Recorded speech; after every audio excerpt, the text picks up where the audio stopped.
Hello, and welcome to our newest segment of the Geekly, which we're going to be releasing as special weekend bonus episodes where we take your questions and we talk about them for a bit.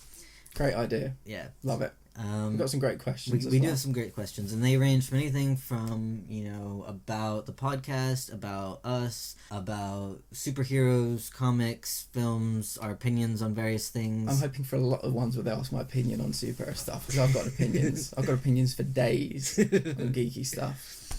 Right, so our first question, and these all came from Twitter, was asked by @podcastadc. If you had to name your podcast something completely different, what would it be and why? I think I would call it The Hill I'm Going to Die On, starring Leks Jules, because we are very passionate about things. We come at things from a different angle, which people have told us they quite like. But sometimes we are just like a dog with a bone, and there's something that we just will not let go, and there's something that we can see is incorrect in the geek world, the geekdom, the geekiverse. I think my most recent one was children in films and TV who know more than all the adults, and they make the adults look like idiots over and over again. They're able to sneak down into... And not only that, but the children themselves are idiots. Yes. They're not particularly bright children who know more than the adults. It's like a perception filter. When the adults look at them, they see them as smart, but when we see them, they are just so dumb. And it was highlighted most when they snuck down into this Russian basement in Stranger Things. That happened. Somehow they got out. Somehow they fooled all these Russians, got out, and then they sang that song. I just lost my mind. I could have killed somebody. I craved blood, seriously. So that is one thing. That's a hill I'm going to die on. You've got similar. That's what I would call it. What would you call? Or do you want to talk about a hill you want to die on briefly? I don't know if there are several hills that I would. There are so many. There's so many. I mean, it's like we live in Wales. We need another coaster with like, "This is the hill I'm going to die on," because we say it so often. Yeah. No, like when I got this question, I just thought about how long it took us to come up with a title that we both liked for the podcast in the first place. The Hill I'm Going to Die On would be a good one, because I would just be like, no. If we had to name the podcast, I would just cut it and be like, no. As it's untitled. I feel like we could do an opinion show called The Hill I'm Going to Die On. It's a completely separate thing anyway, so we'll stick a pin in that. So the next one is from 3 Hours Later. Who would Batman's main villain be if he were in the Marvel Universe? This was really interesting because I don't know a lot of villains from the Marvel Universe. And my first thought was Loki, and then I was like, no, but that's kind of Thor's villain, and Loki is kind of very similar in certain ways to the Joker. You've got that like trickster sort of thing. Let's go for something different. So then I thought of either Doctor Doom or Doc Ock. You have kind of like the gadgety thing. There's sort of similar status. Just thought they might be interesting going up against each other. Mine is the Punisher. Really? Yeah.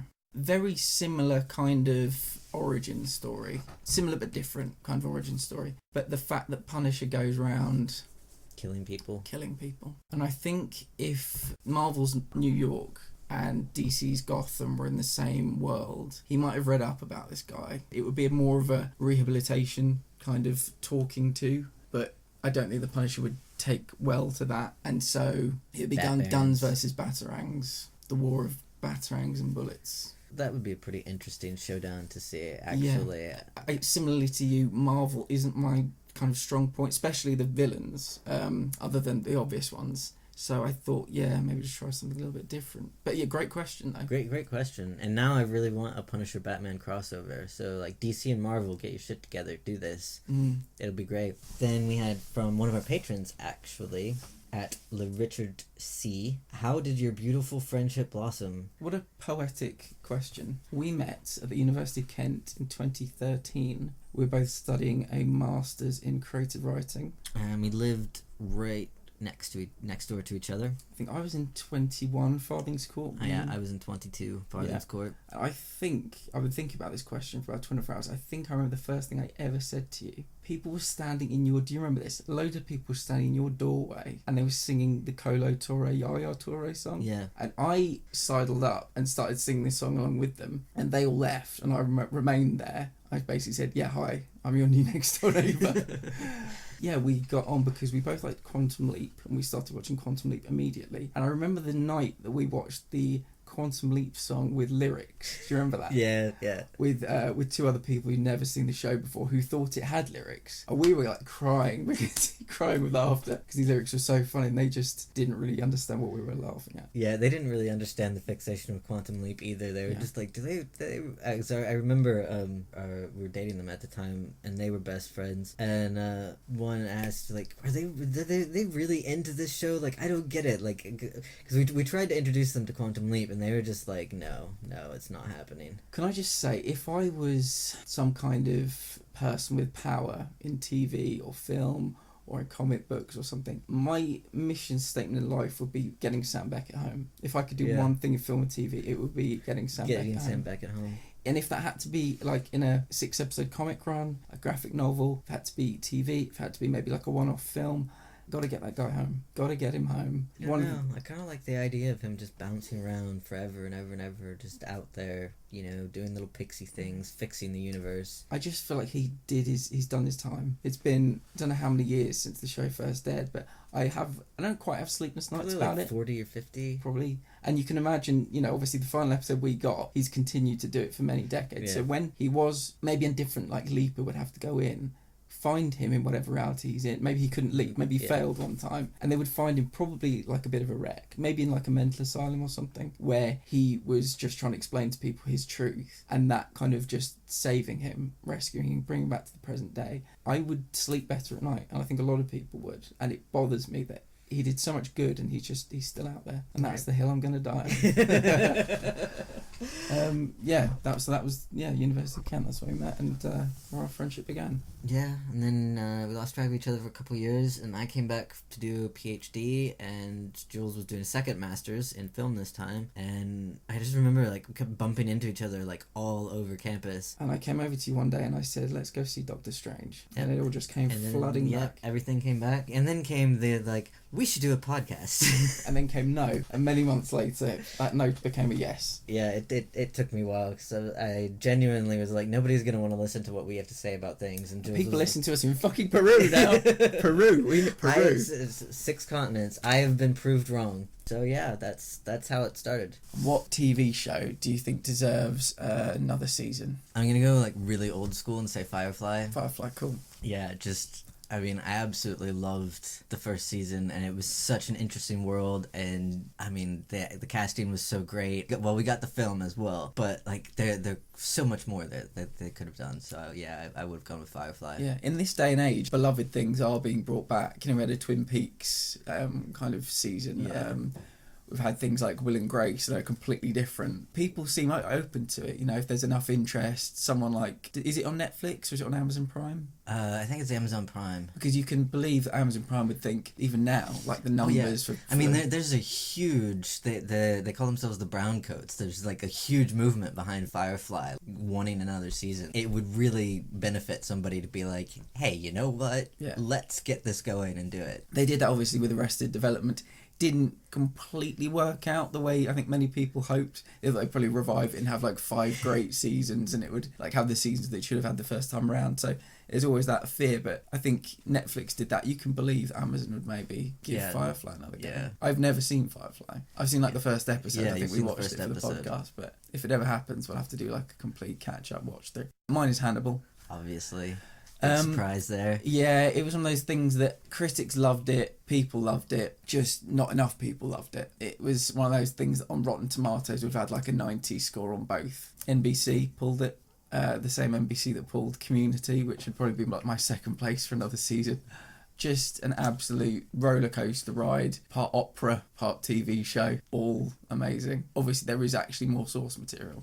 Yeah. So, I mean, there's loads of source material for Hannibal, and I mean things they can do with that character. It's very he's a captivating character. It's like really interesting. He's not your standard serial killer type thing, because usually like in TV shows and films they portray serial killers as these kind of loner outcast people who can't muddle through the social skills and are venting their aggression and whatever, whereas like Hannibal's very, you know, he's like, particularly in the show, he's so elegant and refined, and you know he goes to the opera, and he has, you know, these like really cultured sensibilities, and even the food he prepares is like really really fancy. Those preparation scenes are amazing. Oh my god, they're they're a bit difficult. When he gets the little Rolodex with all the people that he's taking the organs from. Yeah, that's just beautiful. What episode are you up to, out of curiosity? 3 or 4. 3, yeah. So yeah, I think those are our 2 for that. Okay, so what film or TV show is considered to be great that you just don't get? I'm going to go with 2001: A Space Odyssey. Really? Not necessarily a show, but more like, you know, a film. But it's the one where people are always like, when it comes up in conversation, the whole room is like, oh yeah, like I remember where I was the first time I saw that film. I think the first time I saw that film, I was probably too young to see it. So I don't know if that's kind of put me off. But I saw it, I think, 5 years ago in the Curzon as well. Like as an adult going to engage with this film, and it sounds and looks absolutely beautiful. Like nobody could deny that. The score is a masterpiece. What they do is on the visual effects is just amazing. To me, it feels like a series of short stories. They don't connect together as well as I would have hoped. I would watch a whole film about the Hal short story. Which I found absolutely compelling. It's one of the greatest kind of haunted house situations, isn't it, with the killers in the house. The rest of it looks and sounds great, but I just find it an odd concept. It feels like a series of short stories, and it just didn't flow correctly for me. So, I mean, to be perfectly honest, I think the Howl thing is what a lot of people go to 2001 for. Yeah. And like, because it is such a captivating storyline, and I mean, Hal has become like the quintessential ghost in the machine. Like everybody references the like Hal's speech, and that's pretty much the only thing we get out of 2001. We should watch it. Should we? We should do some like nice bonus content for our patrons, and do kind of one of our watch through things where we discuss it, and you can go on at length about like why you think certain things don't work and what does work. And I do like going on at length. You do? Yeah, okay. Yeah, we'll do that, and I'll pick out all my issues with it as we go through it. Plenty to talk about. What's yours? Hannibal.